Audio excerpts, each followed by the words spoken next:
Bismillahirrahmanirrahim. Assalamualaikum warahmatullahi wabarakatuh.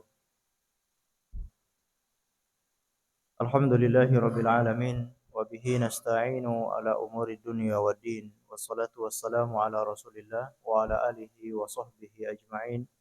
Allahumma 'allimna ma yanfa'una wanfa'na bima 'allamtana wa zidna 'ilman ya rabbana wa aslih lana sya'nana kullaha wa la takilna ila anfusina tarfata 'ain. Ma'asyiral muslimin wal muslimat, kaum muslimin dan muslimat yang semoga senantiasa dimuliakan oleh Allah Azza wa Jal. Bagaimana kabarnya Bapak Ibu sekalian? Alhamdulillah, semoga semuanya sehat walafiat, diberi keistiqomahan dan dimudahkan segala urusannya oleh Allah Azza wa Jal. Amin ya rabbal alamin. Marilah kita selalu bersyukur kepada Allah Azza wa Jal karena pada kesempatan kali ini kita masih diberi kekuatan, kesempatan, taufik dan hidayah sehingga kita bisa duduk menghadiri majelis ilmu ini. Semoga Allah berkenan memberikan untuk kita ilmu yang bermanfaat sehingga bisa kita amalkan sebagai bekal untuk menghadap kepadanya. Salawat dan taslim semoga selalu tersampaikan untuk junjungan kita Nabi besar Muhammad sallallahu alaihi wasallam, kepada seluruh keluarganya, para sahabatnya dan umatnya yang setia mengikuti tuntunannya sampai hari kiamat.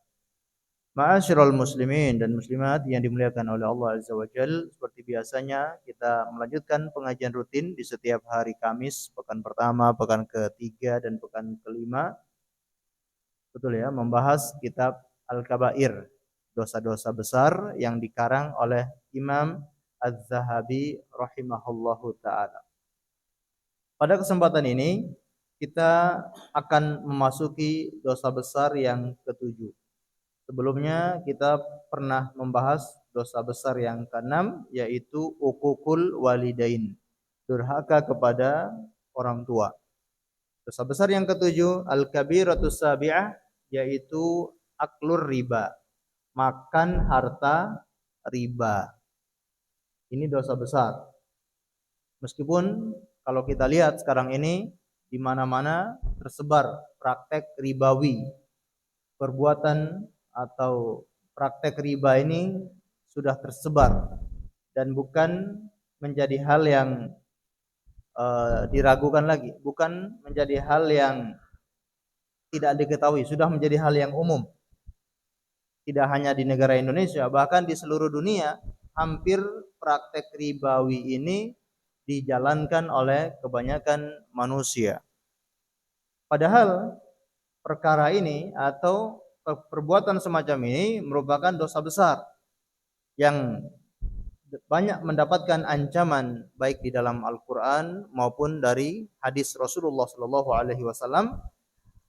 Diberikan keterangan ancaman yang sangat besar, ancaman yang sangat keras kepada pelaku-pelaku riba, orang-orang yang memakan harta riba tersebut.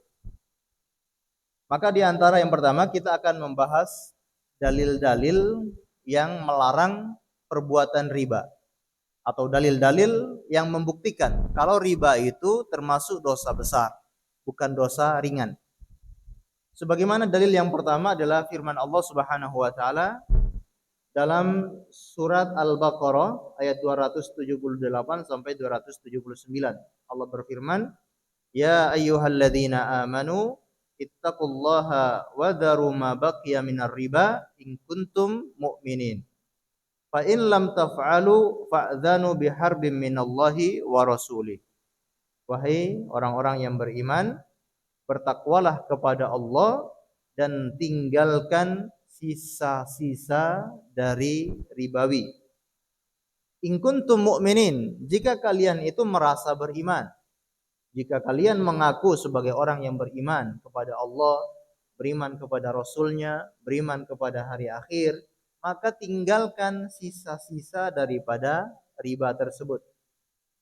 Dan ancamannya apa? Fa in lam taf'alu, jika kalian tidak mau meninggalkan riba tersebut atau sisa daripada riba itu, fa'dzanu biharbin minallahi wa rasulih, maka izinkan, kalian telah mengizinkan peperangan dari Allah dan Rasulnya.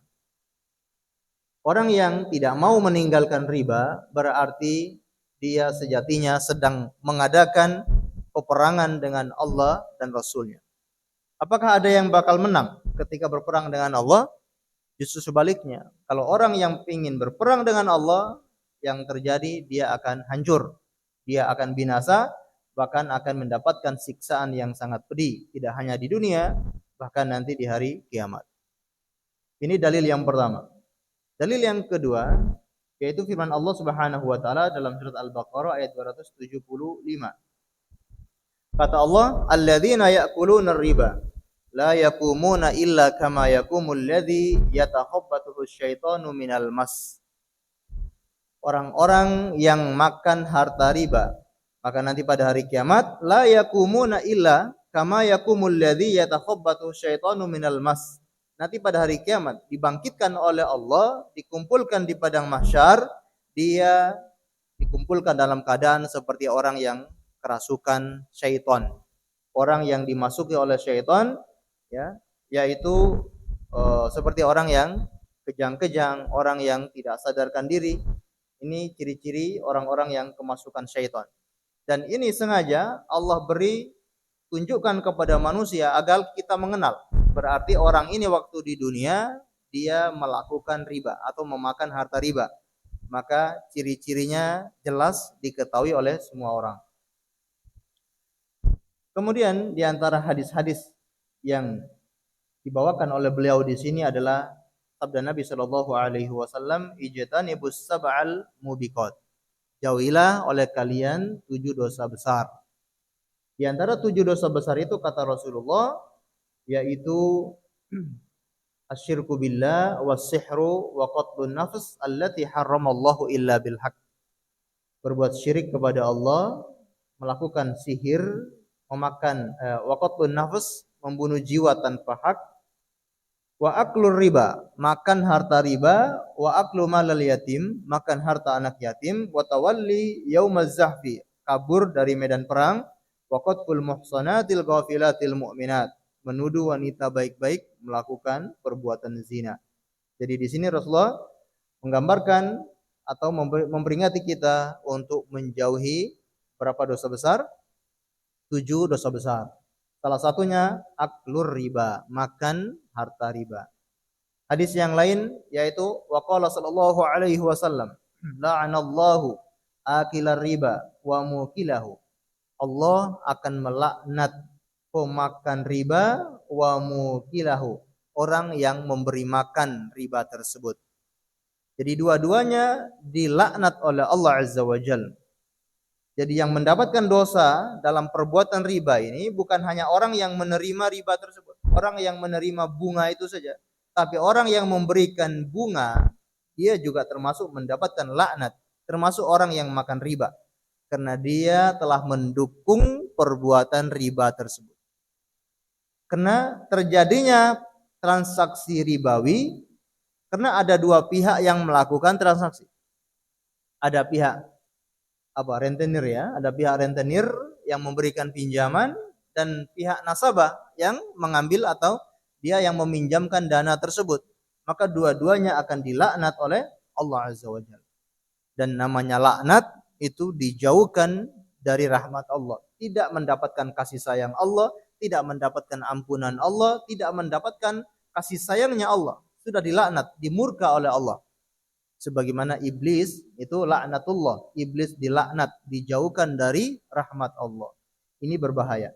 Dalam riwayat yang lain, rawahu Muslim wa Tirmidzi fazada, dalam riwayat Imam Muslim dan juga riwayat Imam Tirmidzi ada tambahan yaitu wasyahidai wa katibai, orang yang menyaksikan atau 2 orang yang menjadi saksi dan orang yang menuliskan. Semua yang terlibat dalam riba ini mendapatkan laknat dari Allah. Baik yang memberi makan, baik yang memberi pinjaman, baik yang mencatat, baik yang menyaksikan, ya, semua ini dilaknat oleh Allah Azza wa Jalla. Wa qala alaihi salatu wassalam, Rasulullah juga bersabda, akilur riba wa mukilahu wa katibai idza alimu dzalika mal'ununa ala lisani Muhammadin sallallahu alaihi wasallam yaumal qiyamah.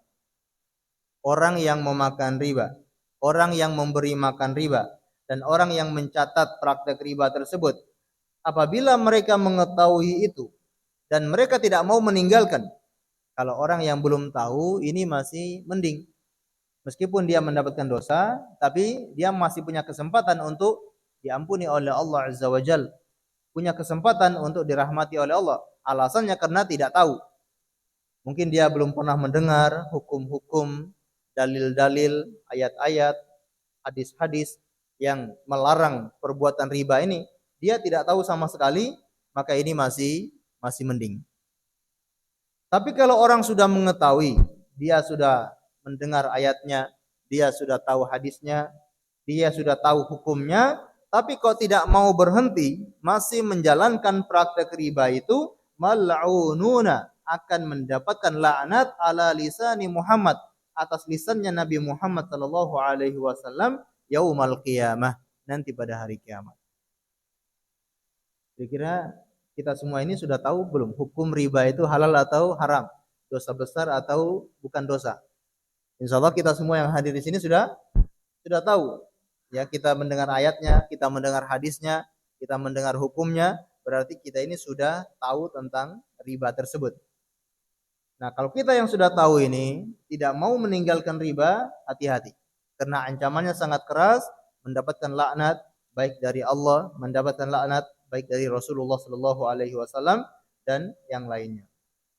Dalil-dalil yang kita baca ini, ma'asyiral muslimin dan muslimat yang dimuliakan oleh Allah, menunjukkan, membuktikan kalau riba itu adalah dosa besar. Di awal-awal pembahasan kitab ini kita sudah menyinggung ciri-ciri dosa besar itu adalah mendapatkan ancaman dari Allah, mendapatkan hukuman dari Allah, diancam dengan neraka, diancam dengan tidak masuk surga, diancam dengan tidak mencium bau surga, ataupun mendapatkan laknat dari Allah, ataupun mendapatkan laknat dari Rasulullah, ataupun mendapatkan laknat dari malaikat. Nah, kalau ada ancaman-ancaman seperti ini, menjadi bukti dan tanda ciri-ciri ini merupakan dosa besar. Kemudian ma'asyiral muslimin dan muslimat yang dimuliakan oleh Allah Azza wa Jalla, kalau kita lihat bagaimana bahayanya dosa riba tersebut, itu sangat berbahaya. Meskipun tadi kita lihat ya, kita ini kadangkala tidak bisa atau sulit sekali bisa terlepas dari praktek riba. Di mana-mana selalu ada kaitannya dengan riba. Mau bayar air, ini air sudah pakai, kalau listrik alhamdulillah sekarang sudah pakai token. Jadi sudah pakai pulsa. Kita beli baru kita pakai. Jadi kalau yang tidak mau beli, ya dia nggak pakai listrik tersebut, tidak terkena denda.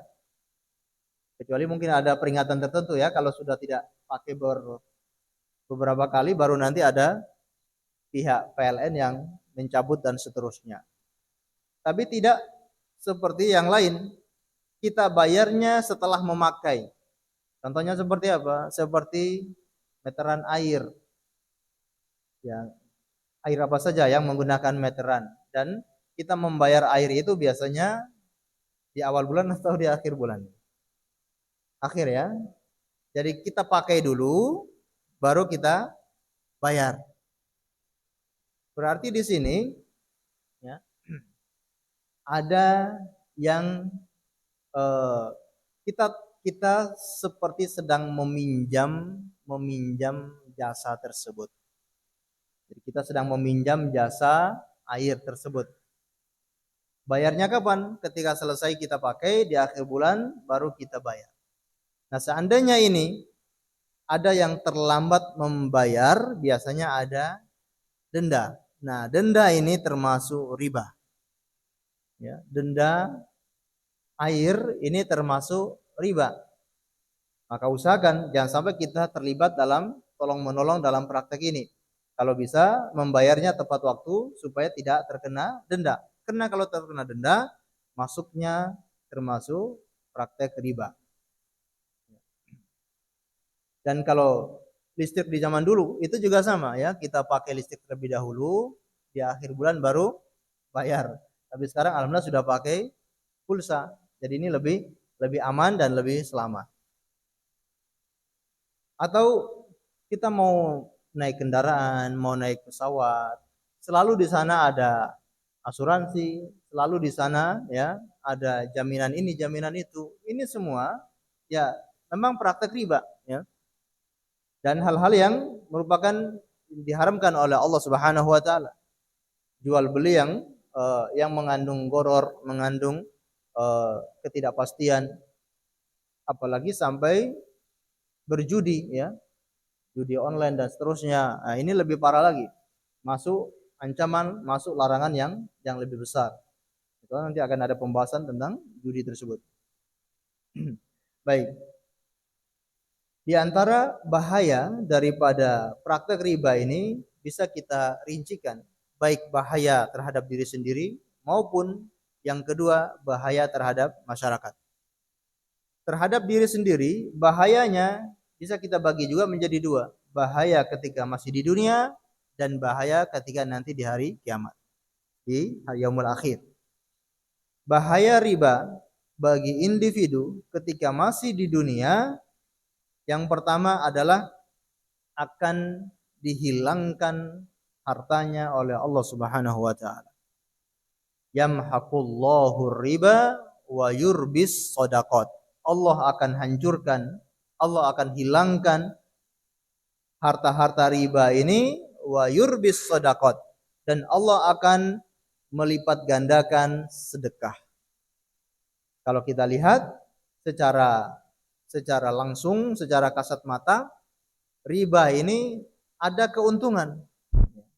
Kita memberi pinjaman kepada orang sekian, mendapatkan kembalian, mendapatkan keuntungan, mendapatkan bunga sekian. Ini seakan-akan ada keuntungan. Sedangkan sedekah secara zahirnya seakan-akan ada kerugian. Karena tidak ada kembaliannya atau tidak ada timbal baliknya. Kita tidak mendapatkan keuntungan secara langsung dari sedekah. Kita mengeluarkan sedekah, ya uang kita tidak kembali begitu saja. Tapi kata Allah, dengan sedekah itulah harta kita akan dilipat gandakan, tapi dengan riba itu hartanya akan dihanguskan, hartanya akan dihilangkan oleh Allah Azza wa Jalla. Kata para ulama, dihilangkan di sini maksudnya ada dua macam. Dihilangkan real hartanya, dibangkrutkan, kemudian yang kedua dihilangkan keberkahannya. Ini dua-duanya masuk dalam pembahasan yamhaqullahu riba. Allah menghilangkan. Menghilangkan secara real dan banyak terbukti. Orang yang melakukan praktek riba itu akan dibangkrutkan oleh Allah Azza wa Jalla. Awal-awalnya mungkin terlihat orang yang sangat berjaya, awal-awalnya terlihat orang yang sukses, yang memiliki pendapatan penghasilan yang besar, tapi pada akhirnya dia jatuh miskin, dia bangkrut, hartanya hilang, entah kemana, tidak tahu kemana hartanya itu pergi. Ini bukti nyata. Dan sudah banyak ya bukti-bukti yang menjelaskan hal tersebut. Contoh-contoh orang-orang yang akhirnya mereka hijrah keluar dari praktek ribawi karena merasakan dampak buruk dari perbuatan riba ini. Awalnya dia punya usaha yang sangat maju, tiba-tiba didatangi oleh pihak-pihak tertentu menawarkan modal-modal ini, modal itu. Akhirnya dia tergiur ingin mendapatkan modal yang besar, pinjamlah dia dari pihak tersebut. Dari pinjaman tersebut bukannya bertambah maju, tapi yang sebaliknya dia malah semakin mundur dan semakin rusak ya usahanya tersebut. Dan sangat banyak ya. Ini keburukan yang pertama dari segi individu, yaitu Allah akan hilangkan hartanya tersebut secara real maupun keberkahannya. Lalu keberkahannya sudah pasti. Orang yang melakukan riba tentu akan dihilangkan keberkahannya. Sebagaimana hadis yang kita bacakan tadi, akan mendapatkan laknat dari Allah. Laknat itu jauh dari rahmat Allah, jauh dari keberkahan Allah, jauh dari kasih sayang Allah. Dia selalu mendapatkan laknat, tidak mendapatkan keberkahan dari hartanya tersebut. Efek dari harta yang tidak berkah itu akan dirasakan dalam kehidupan dia sehari-hari. Entah kemana hartanya itu pergi, tidak terasa hartanya itu tiba-tiba habis, bahkan sampai berkurang. Padahal kalau dilihat pemasukannya begitu besar, tapi belum sampai akhir bulan ternyata hartanya habis, entah kemana, tidak sadar. Bahkan dia harus pinjam sana pinjam sini karena tidak mencukupi kebutuhannya. Padahal kalau dilihat pemasukannya bisa ratusan juta, bahkan bisa miliaran, tapi ternyata di akhir bulan dia tidak cukup. Bayangkan seperti itu, dia nggak sadar. Bahkan orang yang seperti itu biasanya ya diberi atau dikasih Allah kelalaian sehingga dia gunakan harta itu tidak pada tempatnya. Ya, dia gunakan untuk ini bahkan untuk hal-hal yang haram sehingga dia akhirnya merasakan kekurangan. Contohnya orang ya akhirnya hartanya digunakan untuk judi. Ini bisa jadi harta tersebut adalah harta riba. Yang ada efek buruk dari riba itu dia tidak sadar atau dia tergiur untuk melakukan perjudian. Tidak sadar meskipun pemasukannya besar, meskipun gajinya itu ratusan juta, tapi karena dipakai untuk judi dan namanya judi, ya sedikit yang menang. Menang itu pun mungkin di awal-awal untuk mengiming-iming orang agar tertarik berjudi. Tapi setelah itu tidak mungkin bandar judi itu mau rugi. Bandar judi dia selalu mencari keuntungan. Mungkin dari 1% yang diuntungkan, sedangkan 99% itu tidak mendapatkan keuntungan. Maka bisa jadi ini karena dari hasil riba, dari harta-harta yang tidak jelas, akhirnya penggunaannya pun tidak sadar dan tidak jelas, dari yang haram lari ke yang haram juga. Ini bentuk harta itu tidak berkah. Atau keluarganya akhirnya berantakan. Anak-anaknya entah kenapa tiba-tiba terjerat narkoba. Mungkin ada juga anak-anaknya yang naudzubillah terjerat LGBT. Anak-anaknya yang nggak tahu ya menjadi anak-anak yang berandalan. Disuruh sekolah tidak mau, disuruh belajar tidak mau. Entah kenapa, padahal hartanya melimpah. Bisa jadi sebabnya karena ini merupakan pendapatan dari harta riba. Dan ini terbukti. Ya. Bahkan ada sebagian santri yang kami alami, ya, ditelusuri kenapa kok santri ini sulit sekali menghafal Al-Quran, kenapa sulit sekali diatur, bahkan akhirnya dikeluarkan. Ditelusuri ternyata orang tuanya bekerja di tempat-tempat ribawi. Jadi sangat berdampak sekali terhadap keluarganya. Ada juga yang istrinya akhirnya naudzubillah selingkuh, atau anak perempuannya akhirnya hamil di luar nikah, naudzubillah. Ini bisa jadi adalah efek dari praktek riba. Kemudian ma'asyiral muslimin dan muslimat yang dimuliakan oleh Allah Azza wa Jalla, di antara bentuk keburukan riba terhadap individu yaitu nanti di padang ini di dunia ya, di dunia hartanya akan dihancurkan. Kemudian nanti di alam barzakh dia juga akan mendapatkan siksaan yang sangat besar. Baru masuk ke alam kubur sudah mendapatkan siksaan dari Allah gara-gara dia memakan harta riba. Sebagaimana disebutkan dalam hadis yang sahih, yaitu ada seseorang yang berenang di sungai darah. Rasulullah ditampakkan, yaitu ada seseorang yang berenang di sungai darah. Begitu dia sudah sampai di tepi, dilempar dengan batu, akhirnya dia kembali lagi ke tengah, ya, tidak bisa sampai ke tepian. Dan dia selalu berenang di darah tersebut. Ketika ditanyakan, Rasulullah bertanya kepada malaikat, ya siapa orang ini? Kenapa dia berenang di sungai darah tersebut? Dan dia dilempari dengan batu dari atas. Kata malaikat, ini adalah orang yang makan harta riba. Sampai kapan? Sejak di alam barzakh ila yaumil qiyamah, sampai hari kiamat. Sejak di alam barzakh sudah mendapatkan siksaan seperti itu, dan nanti pada hari kiamat apalagi mendapatkan siksaan yang berat dari Allah Azza wa Jalla. Ini di alam barzakh. Di padang mahsyar ketika dibangkitkan dari kuburannya, orang yang makan harta riba langsung mendapatkan siksaan dari Allah Azza wa Jalla. Di antara ciri khas orang yang makan riba nanti di padang mahsyar, sebagaimana ayat yang sudah kita bacakan tadi, yaitu alladzina ya'kuluna riba la yakumuna illa kama yakumul ladzi yatakhabbathu asyaitanu minal mas. Orang-orang yang makan harta riba ketika dibangkitkan dari kuburannya, dikumpulkan di padang mahsyar, mereka dalam keadaan ya orang yang kesurupan. Seperti orang yang kesurupan, orang yang kejang-kejang, terlihat ciri khas kalau memang di dunia mereka ini pelaku atau orang-orang yang makan harta riba. Di padang mahsyar sudah mendapatkan siksaan dari Allah Subhanahu wa taala.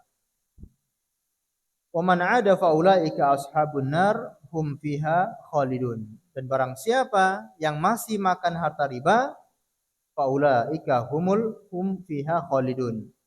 Fa ulaika ashabun nar. Mereka itu nanti akan dimasukkan ke dalam api neraka. Nanti pada hari kiamat akan dimasukkan ke dalam api neraka, hum fiha khalidun. Mereka kekal di dalam neraka. Ini ancaman yang sangat keras.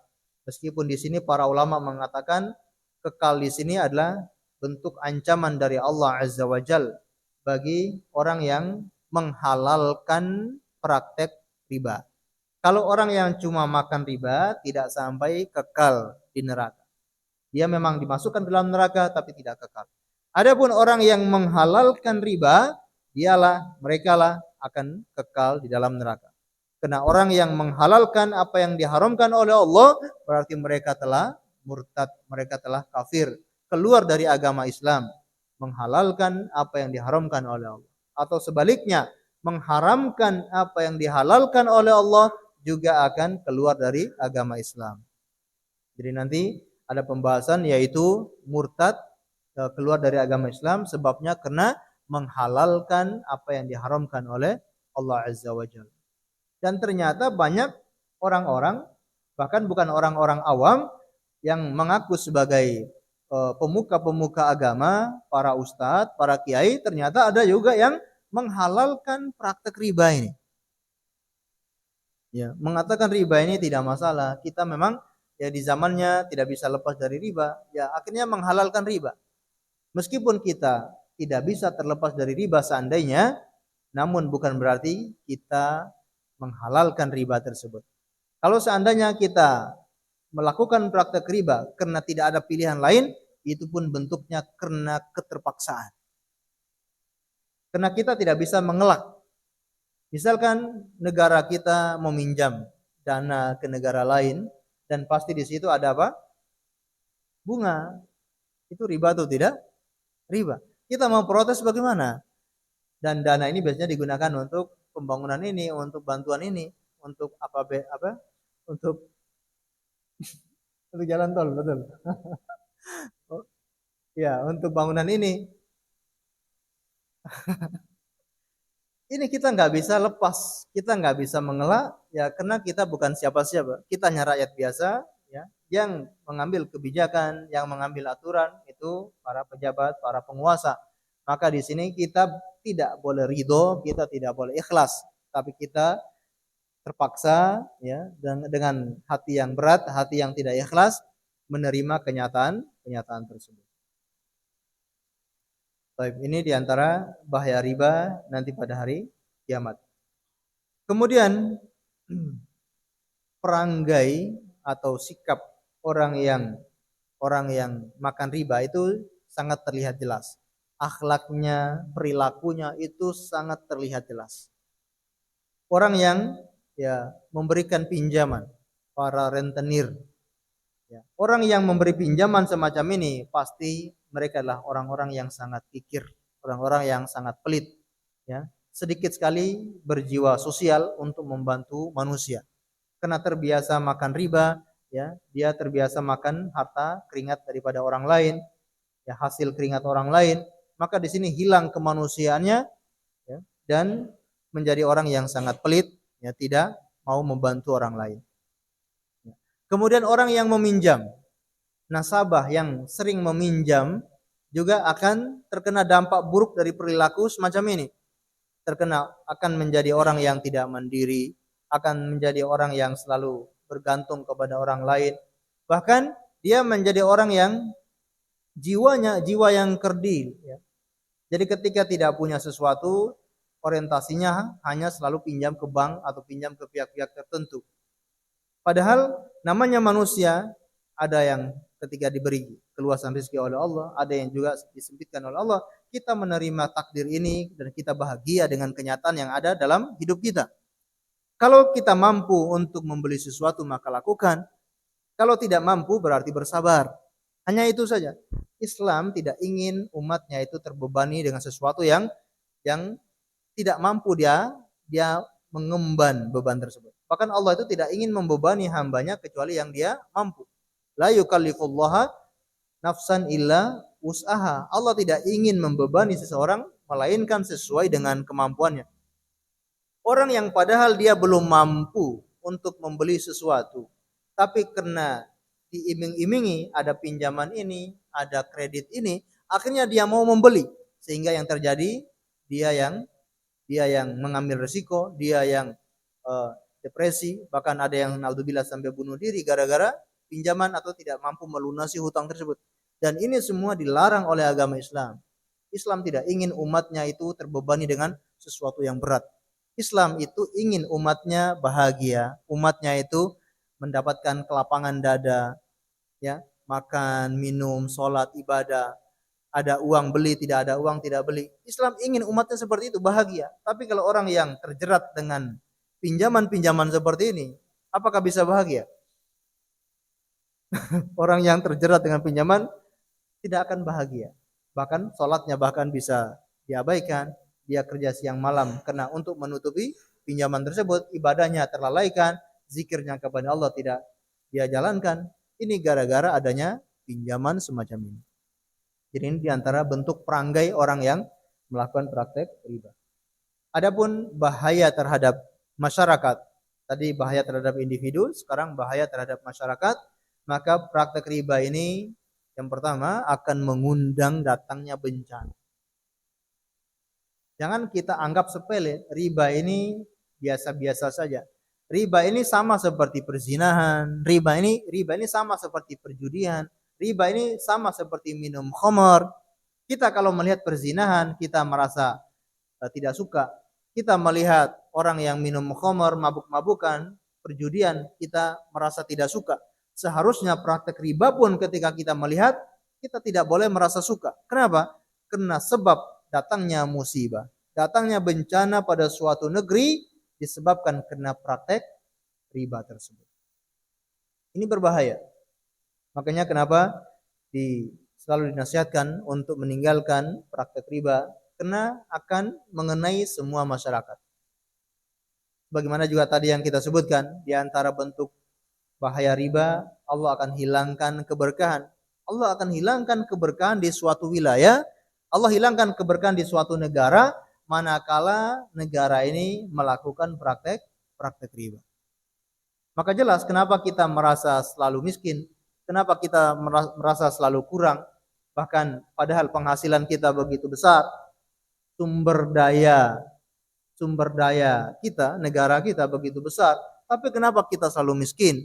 Coba dievaluasi, bisa jadi sebabnya adalah sebab-sebab seperti ini karena masih melakukan praktek ribawi.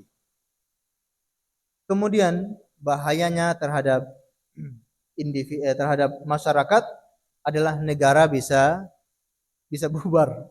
Ya, Pak ya. Negara bisa dijajah, bahkan negara bisa dibeli, diambil alih, bisa hancur. Kenapa? Kedaulatannya bisa terancam gara-gara praktek riba. Dan banyak bukti negara-negara yang akhirnya hancur, diambil alih oleh negara lain, ya, dibeli oleh negara lain karena tidak sanggup membayar bunga, membayar riba tersebut. Sangat berbahaya. Ya, kalau sudah melakukan praktek riba, negaranya sangat terancam mendapatkan kehancuran. Kemudian, ma'asyiral muslimin dan muslimat yang dimuliakan oleh Allah Azza wa Jalla, di antara bentuk-bentuk riba itu ada dua macam, agar kita mengenal ciri-ciri riba itu seperti apa saja. Riba ini ada dua macam.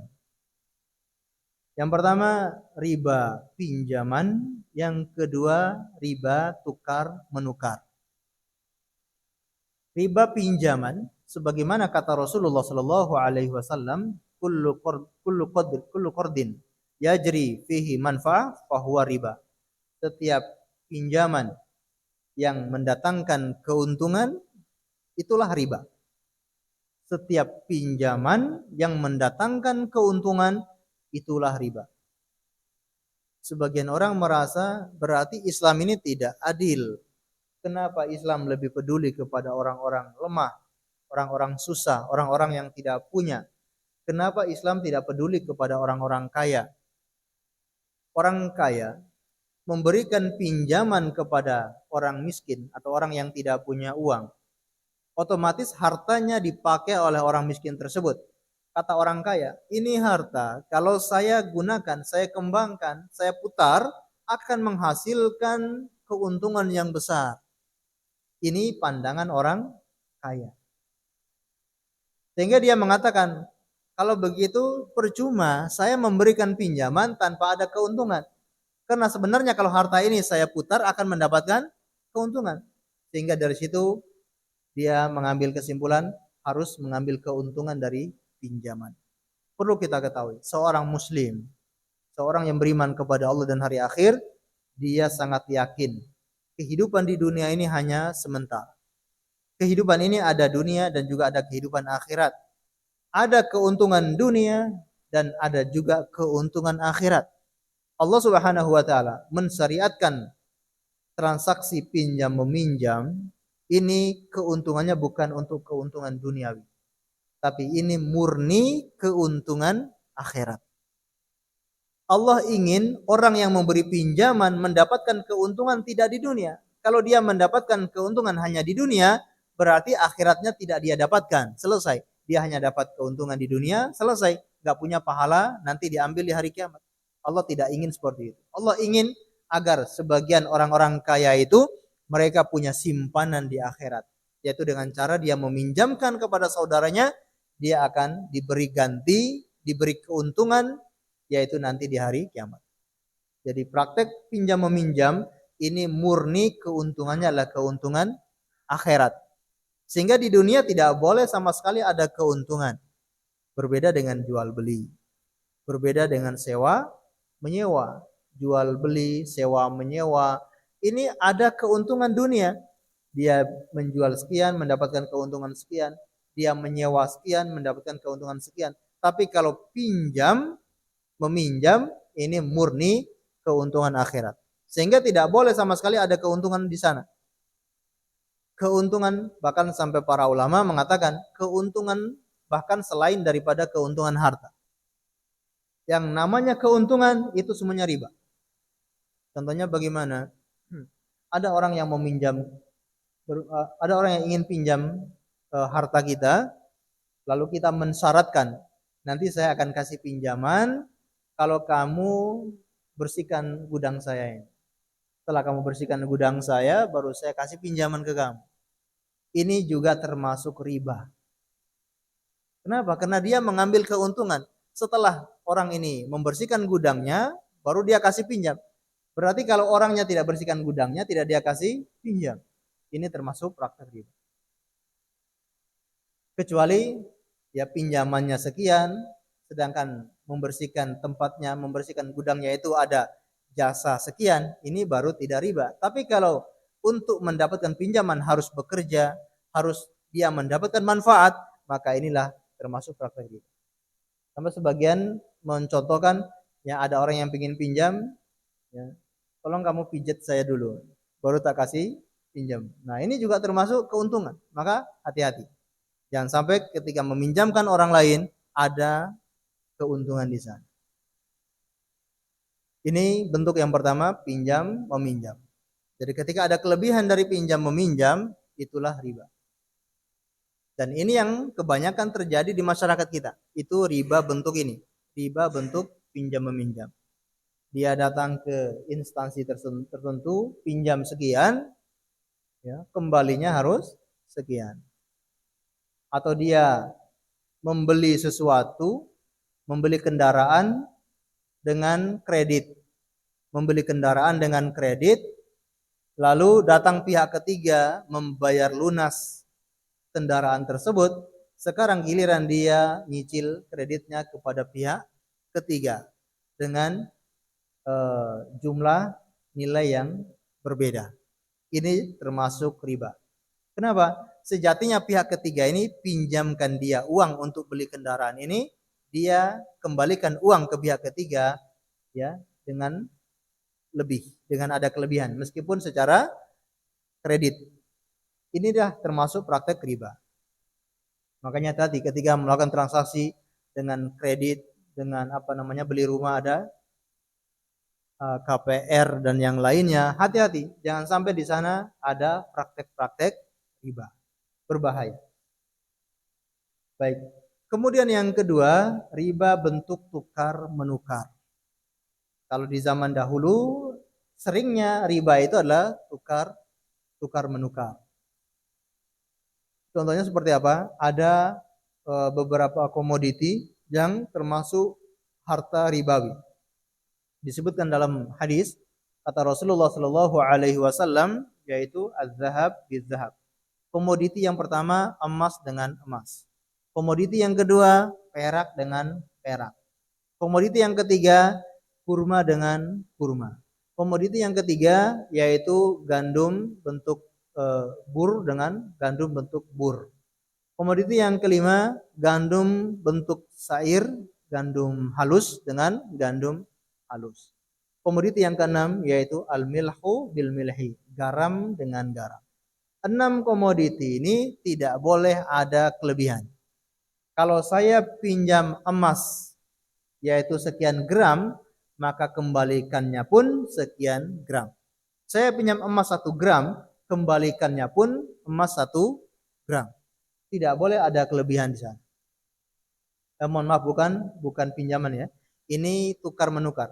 Saya punya emas muda, engkau punya emas ya mungkin emas tua, atau ini punya emas batangan, ini punya emas yang sudah jadi perhiasan, ditukar ya, maka ini harus sama-sama takarannya.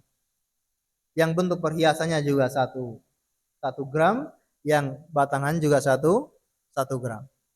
Tapi kan ini yang sudah bentuk perhiasan ada campuran-campuran ininya. Ya kalau begitu silakan Anda menjual, lalu hasilnya buat beli yang batangan, itu lebih aman. Kalau pengen tukar, resikonya atau syaratnya harus sama. Takarannya harus sama. Atau kita ingin menukar kurma ajwa dengan kurma sukari. Ada bentuk namanya kurma ajwa, jenis ajwa, ada kurma jenis sukari. Ketika ditukar, kurma ajwa harus 1 kilo, kurma sukari juga harus 1 kilo. Kalau pengen tukar. Tidak boleh satunya 1 kilo lebih, satunya hanya 1 kilo. Ini masuk praktek riba. Yang disebut dengan riba fadl. Riba fadl itu ketika tukar menukar, satunya ada kelebihan, ini termasuk riba. Atau di zaman kita ini, atau di Indonesia yang lebih seringnya misalkan adanya beras, tukar antara beras hitam dengan beras putih. Beras hitam mungkin harganya lebih mahal. Kalau harganya mungkin beras hitam itu 20.000 1 kilo, sedangkan beras putih itu 12.000 1 kilo. Seandainya kita pengen tukar, tidak boleh ada yang lebih banyak. Harus takarannya pas.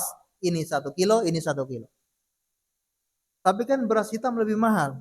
Ya kalau pengen supaya tidak rugi, jual beras hitam, lalu beli beras putih. Ini lebih aman. Ini bentuk yang pertama namanya riba fadl.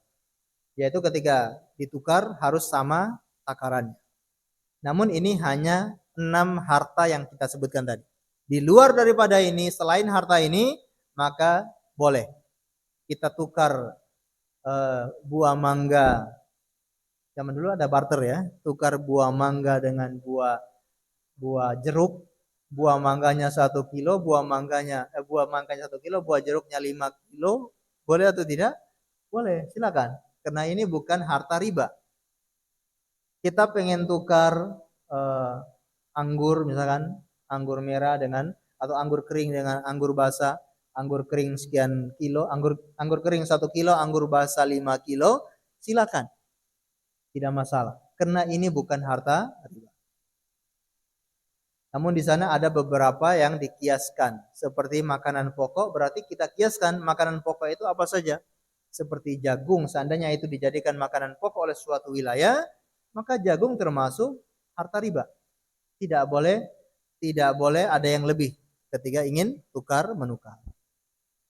Namun kalau berbeda jenis, kalau berbeda jenis, maka silakan ya bebas tukar menukar, syaratnya yadan biyadin.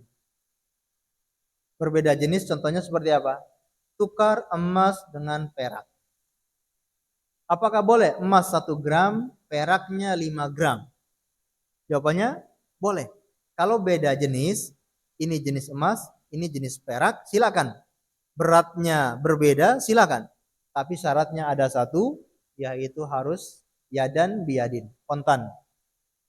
Serah terima hari ini juga, detik ini juga, waktu ini juga, saya berikan emasnya, saya terima peraknya. Ini baru boleh.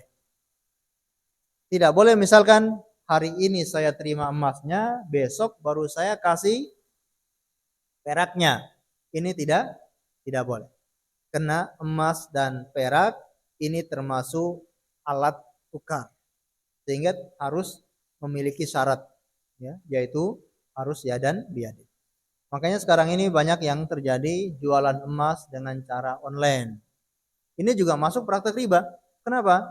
Karena emasnya belum nyampe, uangnya sudah sampai. Tidak serah terima, tidak yadan biyadin, tidak kontan ini. Ini namanya kredit. Maka ini riba. Kalau ingin beli emas harus saya terima emasnya, saya kasih uangnya. Gimana mensiasatinya? Mungkin di sana ada kurir ya. Kalau ada kurir, ini bisa kurir menjadi perwakilan. Jadi dia seakan-akan kurir ini sebagai perwakilan si pemilik emas ini. Begitu emasnya sampai di rumah, dia pegang, dia lihat, baru dia transfer uangnya kepada si penjual emas, ini baru boleh. Jadi kalau mau beli emas jangan kredit, tapi apa namanya, COD ya. Oke, COD ini silakan boleh ya, COD boleh. Baik. Nah, yang pertama tadi kalau kelebihan timbangan itu dinamakan riba fadl, sedangkan berbeda waktu, berbeda masa ini dinamakan riba nasiah. Riba nasiah itu tadi seperti uangnya atau peraknya hari ini, emasnya besok baru dikasih, atau rupiahnya hari ini, emasnya besok baru dikasih, ini namanya riba nasiah. Tapi kalau antara alat tukar dengan makanan pokok, jadi harta yang 6 tadi itu kalau dibagi ada 2 jenis. Jenis alat tukar dengan jenis makanan pokok. Nah, kalau 2 ini berbeda jenis ini ditukar, itu tidak ada syarat sama sekali. Emas ditukar dengan beras atau emas ditukar dengan kurma, mau bagaimanapun takarannya bebas. Emasnya 1 gram, kurmanya berapa kilo?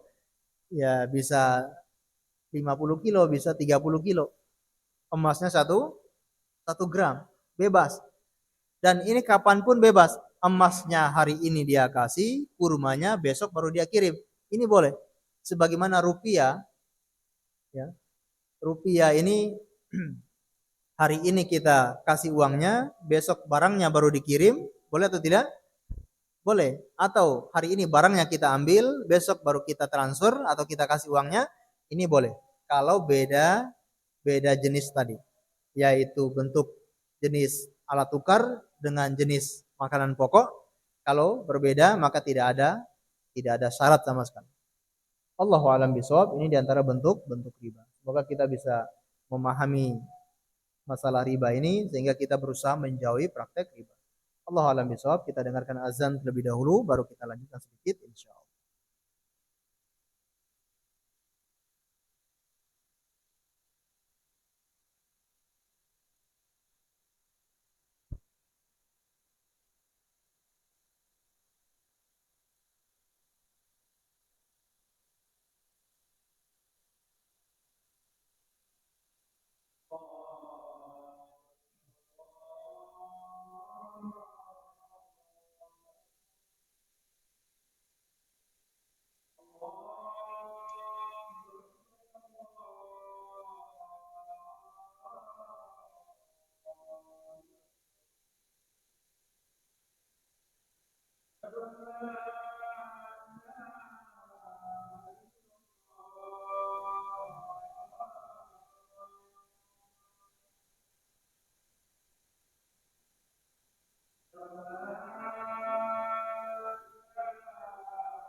Baik.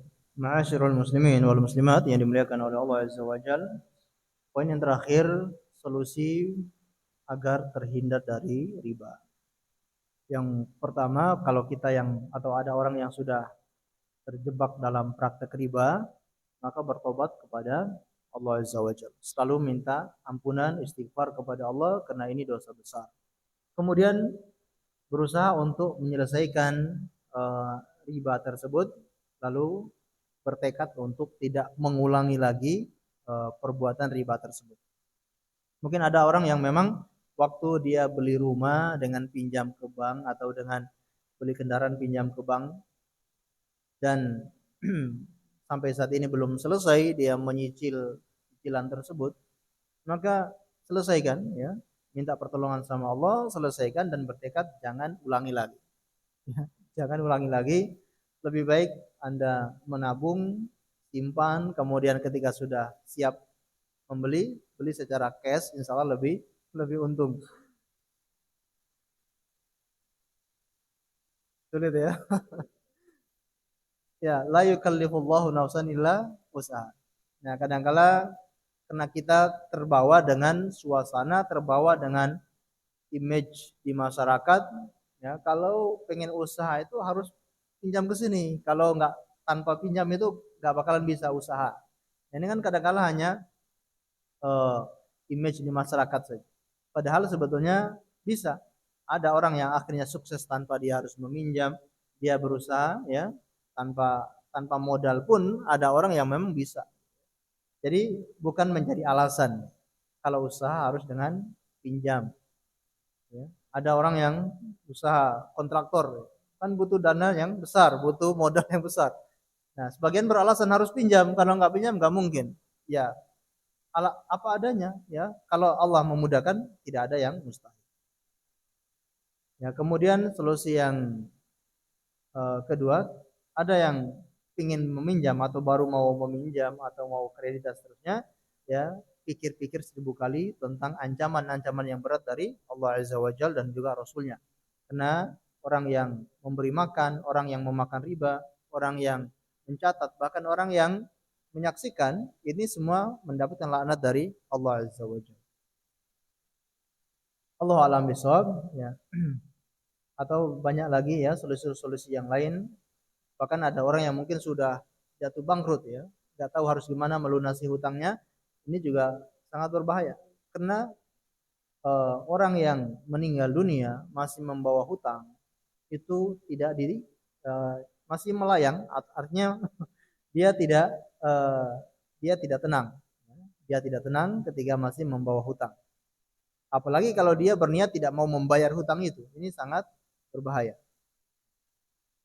Rasulullah Shallallahu Alaihi Wasallam ya sangat mewanti-wanti umatnya agar meninggal dunia jangan membawa hutang. Sampai beliau tidak mau mensolati jenazahnya orang yang masih punya hutang. Ketika ada jenazah, beliau bertanya, orang ini masih punya hutang atau tidak?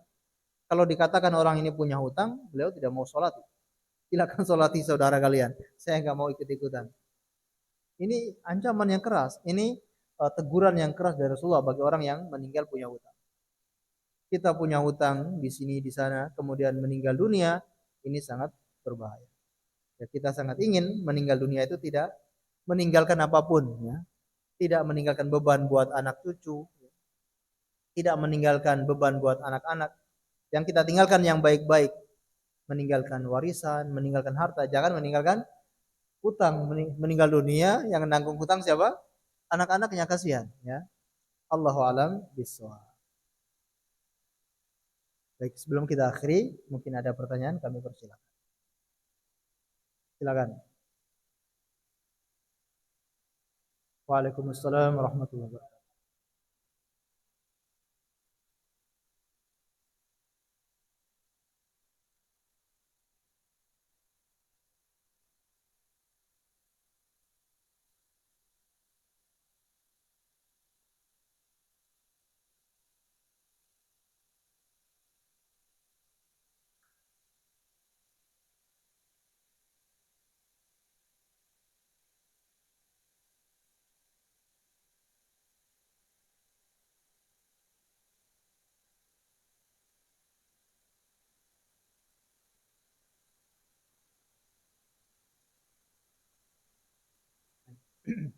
Eh, meminjamkan emas kepada orang lain mungkin di 3 tahun yang lalu atau 5 tahun yang lalu. Nah, setelah 3 tahun atau setelah 5 tahun, tentu harga emas itu sudah berubah, sudah makin mahal. Nah, untuk mengembalikan uang itu, apakah dengan jumlah waktu dia pinjam atau saat dia bayar? Nah, yang paling benar yaitu membayar ketika dia mengembalikan uang ketika dia bayar, bukan ketika dia pinjam. Ketika dia pinjam 5 tahun lalu nilainya mungkin 30 juta. Kalau sekarang bisa jadi emas segitu, emas sekian yang dia pinjamkan yaitu 50 juta. Maka dia kembalikan sebesar 50 juta. Nilai sekarang, bukan nilai dulu dia pinjam. Dan yang lebih amannya kembalikan dengan bentuk emas. Ini lebih aman dan tidak resiko. Saya nggak mau dikembalikan dengan bentuk uang. Saya pengennya dikembalikan dengan bentuk emas. Dan emas itu kan mau dikembalikan kapanpun nilainya tetap bertahan, tidak pernah berubah. Dan emas ini memang alat tukar yang ditentukan oleh Allah, ditentukan dari langit. Sehingga tidak pernah berubah dengan zaman, tidak pernah berubah dengan musim. Tapi kalau alat tukar yang lain itu buatan manusia, bisa berubah-ubah. Nilainya kadang turun, kadang naik. Tapi kalau emas tidak akan pernah berubah sampai hari kiamat. Karena itu Allah yang turunkan, Allah yang tentukan alat tukar untuk manusia. Jadi menggunakan emas. Zaman dulu ya, beli emas, beli kambing dengan mungkin 1 gram emas bisa dapat 1 kambing. 10 tahun lalu. Sekarang beli emas, beli kambing juga seharga 1 gram emas itu. Mungkin kalau 10 tahun yang lalu 1 gram itu mungkin hanya 500.000. Kalau sekarang mungkin sudah 1 juta, bahkan 1.500.000. Tidak akan pernah berubah ya emas tersebut. Yang lebih aman kembalikan dengan bentuk emas. Allah alam bisawab. Enggak. Silakan.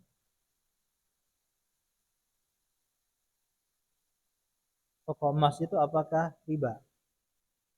Jawabannya tergantung gimana cara dia menjual emas. Apakah dia menjual emas dengan cara kredit atau dengan cara kontan? Kalau dia menjual dengan cara kredit, ya inilah riba. Nah, kalau dalam bentuk kontan ini tidak termasuk riba. Kenapa? Karena beda, ya. Antara alat tukar beda jenis, jenis perak dengan jenis emas. Kalau beda, maka silakan menjual, silakan berbeda takarannya, syaratnya kontan. Sesama alat tukar syaratnya cuma satu, kontan.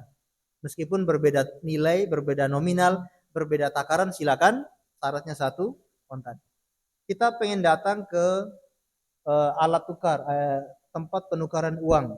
Ada penukaran rupiah dengan dolar atau yang lainnya, apa namanya, sorof ya, kalau dalam bahasa Arab sorof, apa money changer ya, money changer. Kita datang ke sana, rupiah ditukar dengan dolar misalkan, tentu tidak sama nominalnya, jumlahnya tidak sama.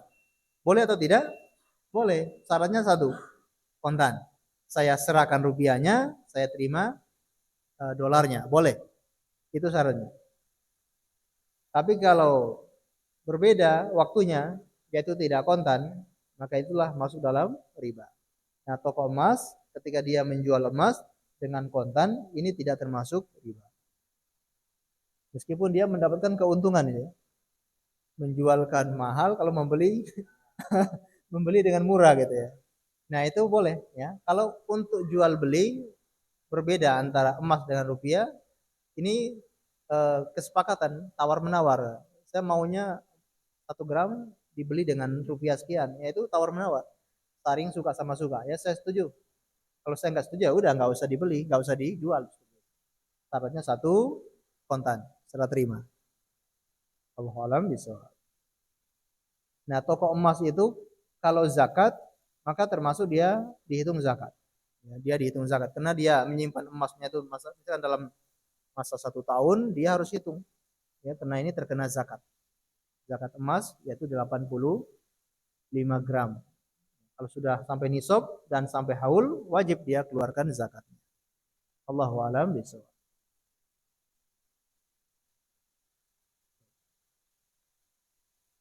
Ampun. Kita akhiri dengan membaca doa kafaratul majlis. Subhanakallahumma bihamdika asyhadu an la ilaha illa anta astaghfiruka wa atubu ilaik.